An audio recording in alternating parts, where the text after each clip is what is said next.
Você já ouviu falar na expressão lágrimas de crocodilo? Vem do inglês crocodile tears. Uma pessoa que diz estar magoada por algo que tenha feito, mas na verdade as lágrimas não são de arrependimento, e sim de fingimento. Outra expressão comum é engolir sapo ou eat crow, que evoca um significado de humilhação. A pessoa não pode falar o que tem vontade por algum motivo maior.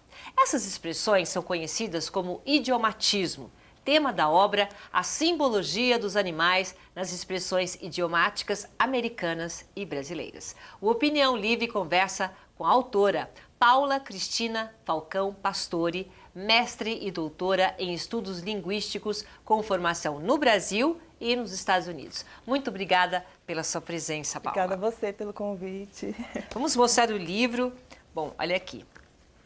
Fininho, quer dizer que tem, assim, explicações fáceis e a gente vai entender rápido tudo, Sim, é isso? Com certeza.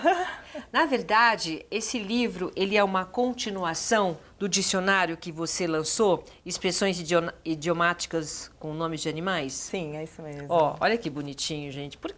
Fala dessa capa, que tá uma muito gracinha, fofa. Né? Foi um colega, uma pessoa, profissional maravilhoso, que elaborou, ele misturou um pouquinho do animal, que é bem brasileiro, né? Um pássaro amarelinho, com a bola de futebol americano, porque eu trato do inglês só dos Estados Unidos. É um canarinho, então, né? Pois é.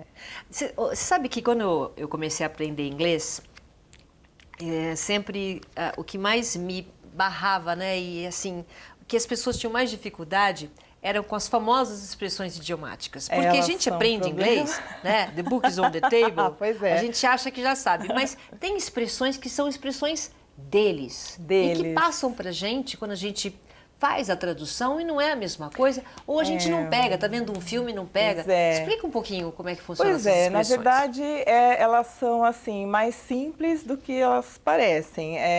Há uma dificuldade no estudo e no ensino também.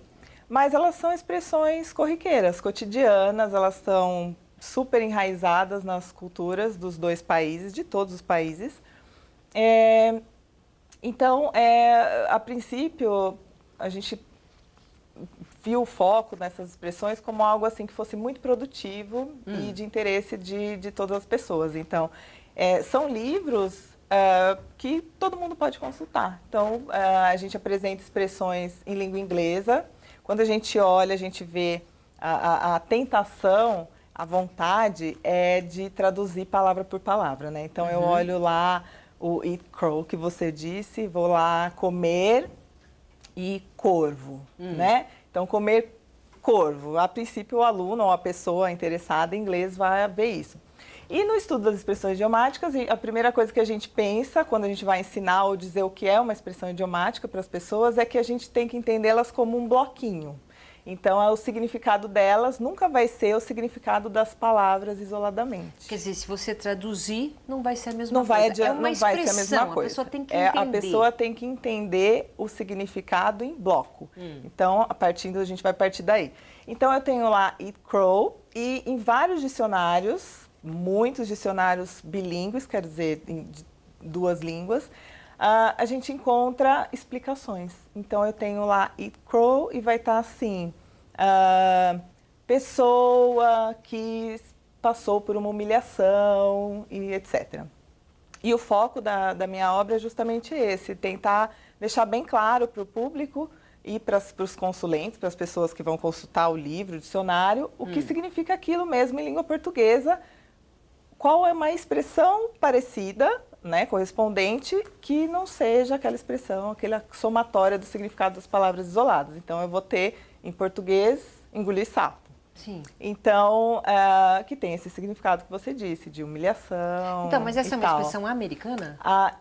Então, aí partindo disso, a gente vai perceber a direção da minha obra em inglês e português. Então, primeiro, a gente relacionou, fez uma lista das expressões americanas, em inglês. Então, eu passei um tempo na Universidade da Califórnia, em San Diego, pesquisando essas expressões idiomáticas, né, não só em outros dicionários, mas usando estatísticas, enfim. É uma metodologia que um pouquinho complicada, mas que no final das contas me ajudou a elencar essas expressões que são bem frequentes e bem comuns em inglês. Mas elas também são bem comuns em língua portuguesa. Mas então, isso, quer dizer, quando você fez essa pesquisa lá na Califórnia, você procurou expressões deles ou expressões que também a gente usava aqui? olha, Qual foi o seu foco de pesquisa? O foco primeiro a gente foi procurar os animais.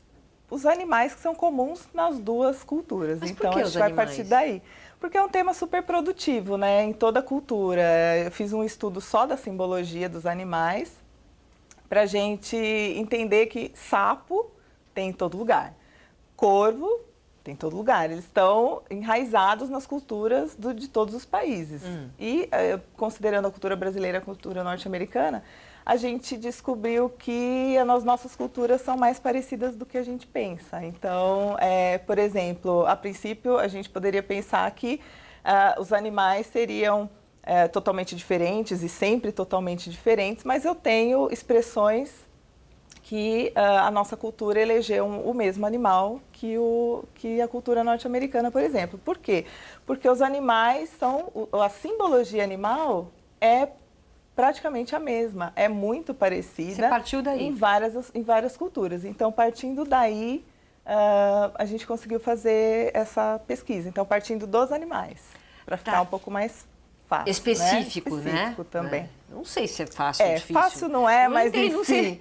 Bom, então, as enfim. expressões eu vou começar pelos animais. Não sei, você associou, quer dizer, o foco da sua pesquisa foi justamente partindo animal. dos animais, Tá. porque a gente precisa afunilar um pouquinho, né? Então, o tema expressões idiomáticas é um tema muito entendi, amplo. Então, entendi. eu tenho colegas que trabalham com expressões idiomáticas com nomes de cores, Que bacana. com partes do corpo humano. Enfim, Legal, Paula. no meu caso, como eu sou tradutora também, né, eu já tinha passado por vários textos que apresentavam expressões idiomáticas, elas são sempre difíceis mesmo, né? A gente é muito complicada. Então, até em português é uma coisa curiosa, as pessoas tem algumas expressões aí que as pessoas, mas eu não falo isso, eu nunca falei isso. Fala, mas, exemplo. por exemplo, eu tenho rise with the lark. Então, eu tenho acordar, se fosse palavra por palavra, acordar com a cotovia.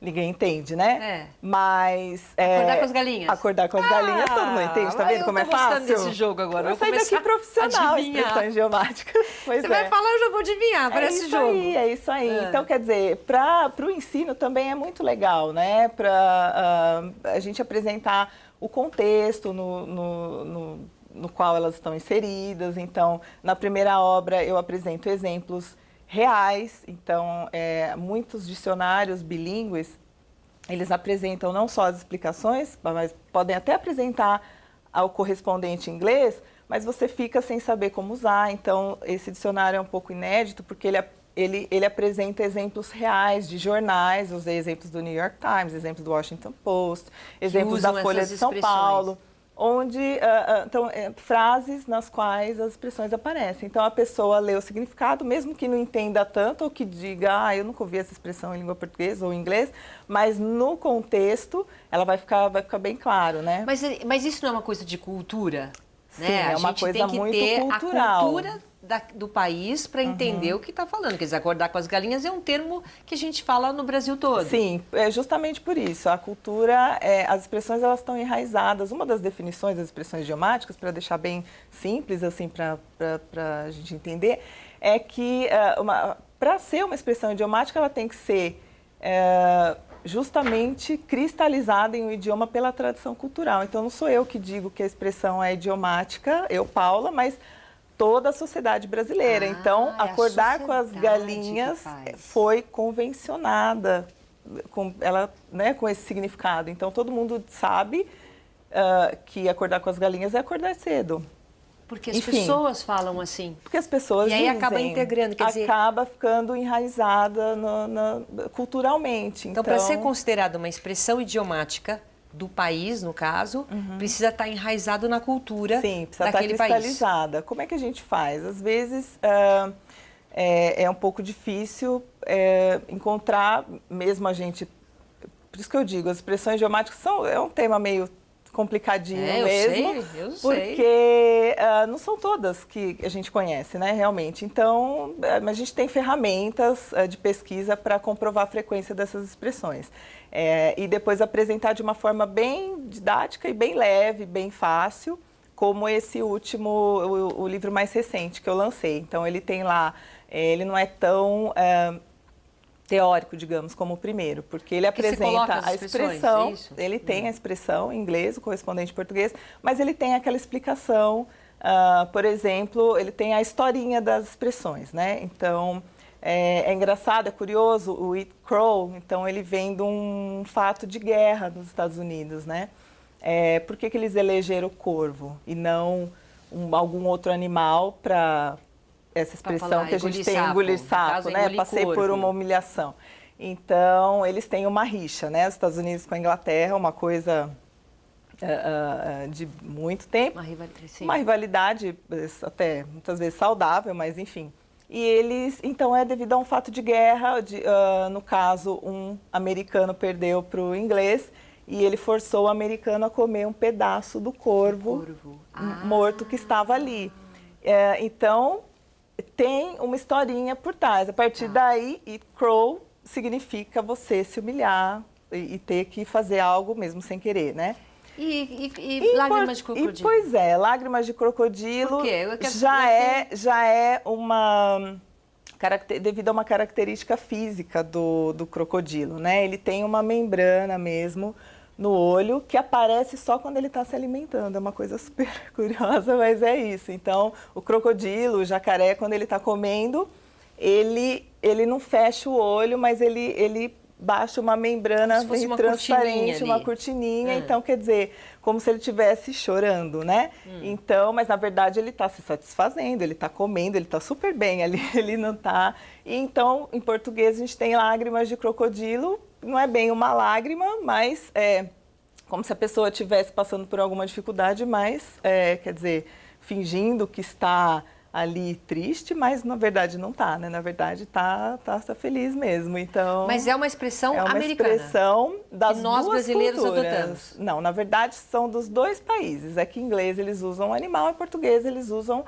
A gente elegeu um outro animal, mas ela está enraizada nas duas. Sim, também, não a gente fala. Então, e eles falam crocodile tears. Eles falam crocodile tears, mas não é derivada dos Estados Unidos. Está presente nas duas culturas. Ah, tá. Então muitas vezes... não é. Muitas vezes. Um outro trabalho seria, já aproveitando a sua pergunta, se é uma expressão só norte-americana ou só brasileira, seria estudar a origem das expressões.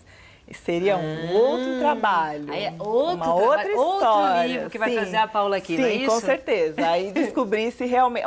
Onde apareceu primeiro seria.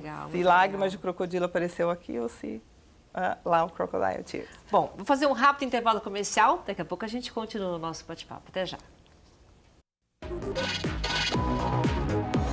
Universidade Paulista Unip é a preferida do mercado de trabalho. 5 anos consecutivos, ranking universitário confirma. Unip é a universidade particular preferida dos que contratam em todo o Brasil. Unip, qualidade e empregabilidade realmente comprovadas. Opinião Livre está de volta, hoje conversando com a autora Paula Cristina Falcão Pastore, mestre e doutora em estudos linguísticos com formação no Brasil e nos Estados Unidos. O livro A Simbologia dos Animais nas Expressões Idiomáticas Americanas e Brasileiras. São as famosas expressões idiomáticas, né?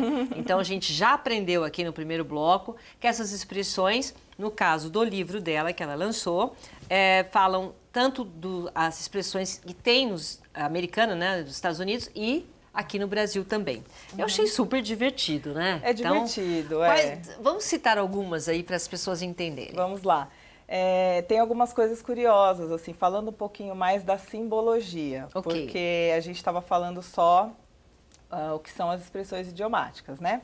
Então, o que seria a simbologia? Tem a ver a simbologia dos animais com as expressões idiomáticas. Então, a simbologia é o que eles representam na cultura envolvida. Então, aqui a gente está falando da cultura brasileira e da cultura norte-americana. Então, eu tenho algumas expressões que são bem frequentes nos dois países. Por exemplo, let sleeping dogs lie, quer dizer, não cutucar a onça com vara curta. Então, por que eles escolheram, no caso, o cachorro e a onça aqui na nossa cultura? Então, o cachorro ele tem toda uma simbologia de submissão envolvida. Ao mesmo tempo, ele é o animal que representa a guerra nos Estados Unidos. Então, ele o cachorro?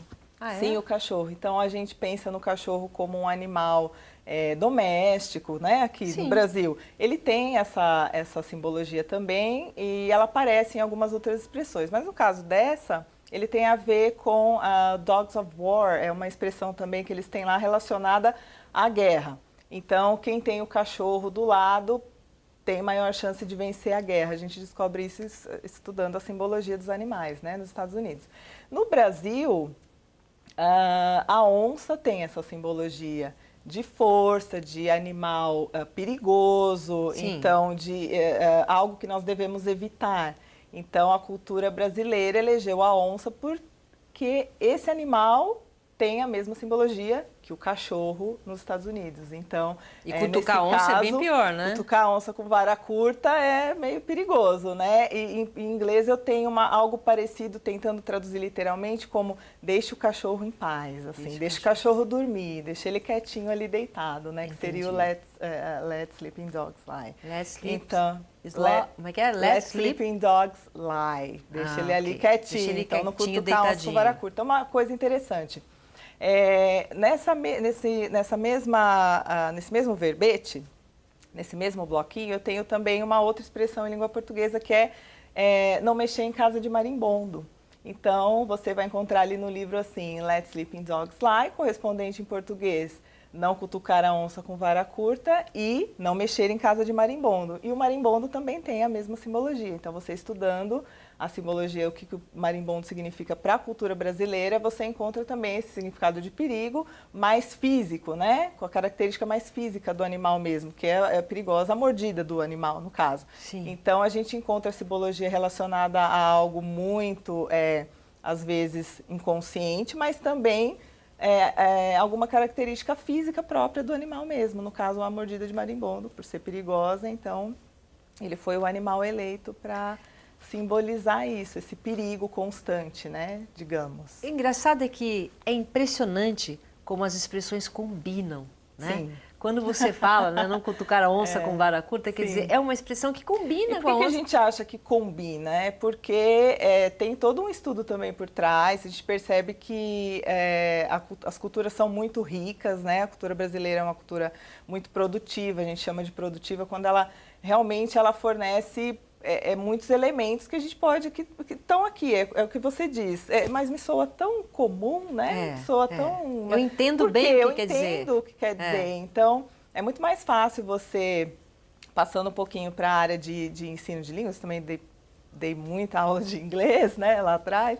Assim, é mais fácil você ensinar para o aluno em bloquinhos do que realmente você vai ensinar separadamente. Olha, esse verbo significa isso, o animal significa isso, agora você junta tudo e me fala o que é. Quer dizer, a tendência é realmente fazer uma somatória, né? Mas se você ensinar que realmente aquilo é um bloco, aquilo você tem que entender como uma palavra só, com um significado só. Muito mais fácil, fica bem mais fácil de entender, né? As expressões, elas chegam então para até facilitar... Para facilitar. A comunicação. Para facilitar. Elas são... elas se originaram para isso mesmo, né? Enfim, é para facilitar a vida das pessoas.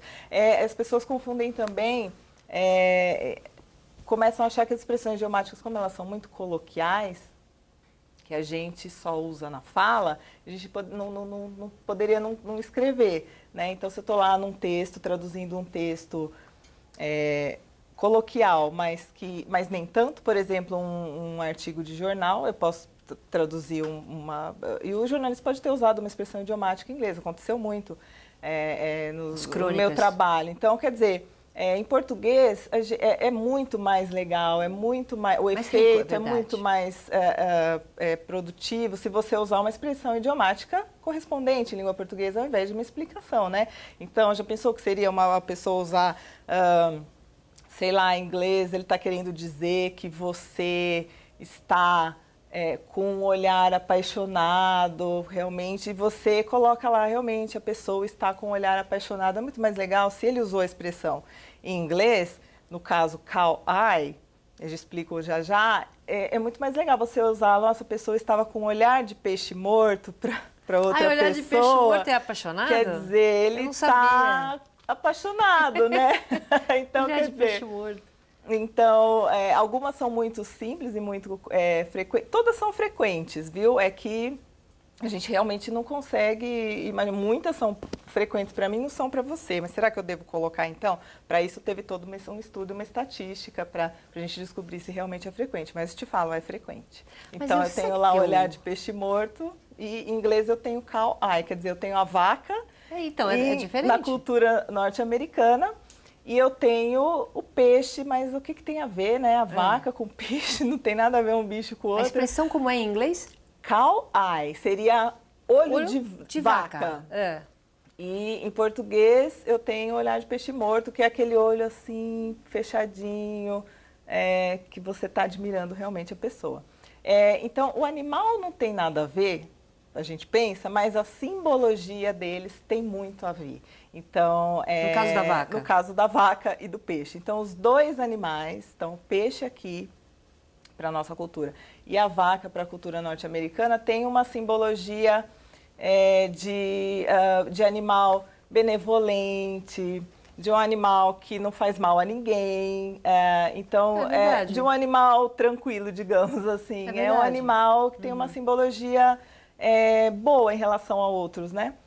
Para deixar mais simples. Então, eles foram eleitos por esse significado. Tem uma outra coisa.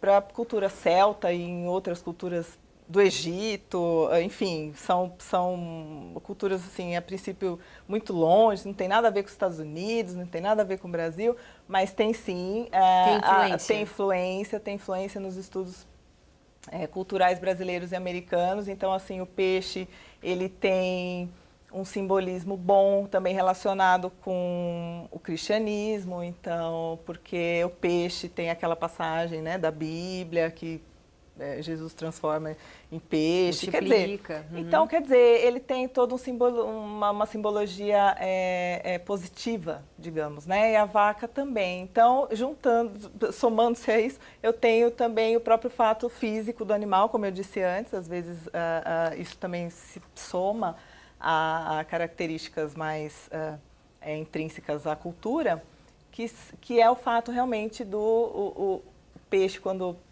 fecha os olhinhos, está ali, né? E a vaca também tem, em inglês a gente encontra vários para desenhos, para explicar mais ou menos o que seria cow eye. É interessante, os dicionários trazem desenhos ao invés do correspondente à língua portuguesa. Assim, então, assim, facilita também e o correspondente vem para somar. Então, tem lá o desenho da vaquinha, é clássico, assim, para quem estuda um pouco as expressões idiomáticas, a vaquinha com aquele olhar, assim, o coraçãozinho em volta, enfim. Então, Paula, quando você foi fazer essa pesquisa, você já foi preparada com o que você ia encontrar, por exemplo, com expressões daqui, expressões brasileiras, para ver se você encontrava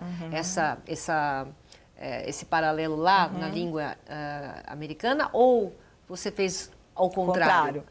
Como a direção que eu trabalho é inglês-português, então, primeiro, no meu trabalho de mestrado, eu na Unesp de São José do Rio Preto,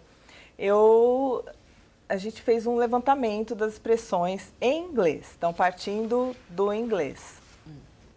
Depois, quando eu fui para essa parte da pesquisa fora do Brasil, a vontade era de ter o que você falou, que seria muito mais fácil eu procurar, enfim, estudar as expressões em língua portuguesa e depois lá encontrar o correspondente. Mas, como a direção era inglês-português, também tive que escolher por questões de tempo, enfim, de funilar mesmo a pesquisa. Porque é muito ampla. Porque é muito amplo e um trabalho inglês-português nas duas direções, e português e inglês, que não é como a gente pensa, só pegar o que eu tenho em português e passar e transformar de volta para o inglês, não é assim. Então, seria um outro trabalho. Então, eu parti das expressões em inglês. Então, nesse tempo na Universidade da Califórnia, a gente partiu das expressões em inglês. Tá. Então, os animais, tudo em inglês, para depois continuar o estudo aqui no Brasil com os correspondentes, né? E o que mais te impressionou nessa pesquisa? Teve alguma surpresa? Ou você já estava mais ou menos preparado? Olha, ou curiosidade? Olha, a pesquisa, sempre alguma coisa, a gente vai com aqueles propósitos, né? Às vezes eles batem, às vezes não. Eu tenho um gráfico legal na minha pesquisa, depois as pessoas que estiverem interessadas, tem no site da Unesp, né? O Nuibilce, que é o campus de São José do Rio Preto. E lá mostra que, em fatias assim, digamos, que eu fui esperando achar coisas muito diferentes. Então, assim, que eu não fosse encontrar tantas expressões com o mesmo animal e parecidas como eu encontrei. Porque, a princípio, você pensa, né, culturalmente, nós temos muitas diferenças, né? Uhum. Mas, então, foi uma surpresa encontrar muitas expressões parecidas, como Crocodile Tears, que você citou, o animal é o mesmo, né? E tantas outras. Então, quer dizer, encontrar uma semelhança do Brasil com os Estados Unidos, pelo menos nas expressões idiomáticas, foi realmente uma surpresa. Mas isso assim. também não pode ser uma coisa cultural de nós termos adaptado, porque teve uma época aí que tudo a gente americanizava, Sim. né? Será que também a gente não pegou muito dessa cultura? Estudando depois, é um trabalho que eu já comecei, da origem das expressões idiomáticas, então vem coisa por aí mais para frente, mas tem muita questão econômica realmente envolvida. Uhum. Então, as expressões como são reflexo da cultura, né? A gente diz assim que as expressões idiomáticas são reflexo da cultura apresentada. Sim. Então, realmente tem a ver com uma certa fase da economia brasileira, em que a gente buscava muita coisa, no caso dos Estados Unidos. Tem a ver, sim, mas tem muita coisa a ver com as influências, por exemplo, dos imigrantes. Então, nós temos muitos imigrantes japoneses, por exemplo, italianos, e tudo isso enriquece a cultura. Nos Estados Unidos, a mesma coisa, então, enfim, acaba que a semelhança ocorre. Muito bem. Então, quando estiver pronta a sua pesquisa, você volta aqui para conversar com a gente, volto, tá bom? Obrigada. Tá, muito obrigada pela Obrigada sua a você. entrevista aqui, tá? Sua participação. O nosso Opinião Livre de hoje fica por aqui. Obrigado pela sua companhia e até a próxima. Tchau.